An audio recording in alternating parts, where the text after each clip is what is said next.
Some circumstances are beyond our control, and as something as simple as the ringing of a phone, a card in the mail, or a knock on the door can push us off the wire. We fall into a world of worry. Someone defined worry as a small trickle of fear that meanders through the mind, cutting a channel into which all other thoughts flow. Bishop Fulton Sheen called worry a form of atheism. He said, for it betrays a lack of faith and trust in God. But how can you not worry when your outflow exceeds your income and the creditors are calling? Or when your financial portfolio is collapsing? Or how can you not worry when your loved one is diagnosed with cancer? How can you not worry when your job is terminated, or your child is troubled, or your safety is at stake? We are, after all, likened in the Bible to sheep. I have a small flock of sheep, 3 or 4 of them, that live contentedly in our extended backyard. They're well fenced and well fed, and they have little to fear, but sometimes they fear anyway, and can bolt in sheer panic at nothing more than a rabbit jumping through the grass. That isn't a quality the Lord admires in His sheep. He wants us to say, though I walk through the valley of the shadow of death, I will fear no evil.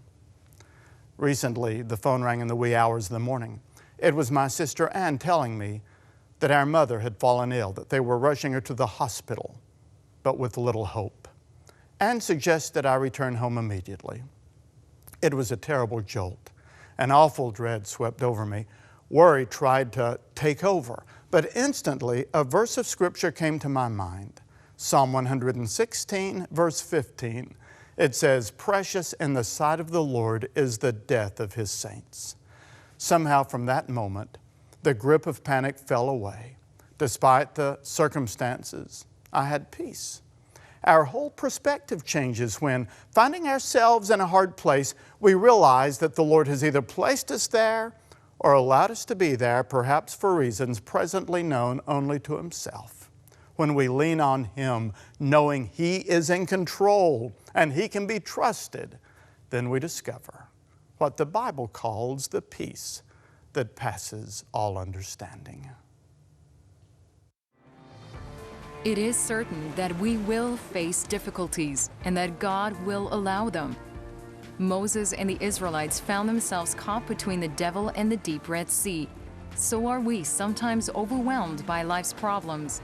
But God delivered the Israelites, and He will deliver us too. I was facing some difficulties, opened up my Bible, found Exodus chapter 14, and saw some principles there about dealing with difficulties that I'd never seen before.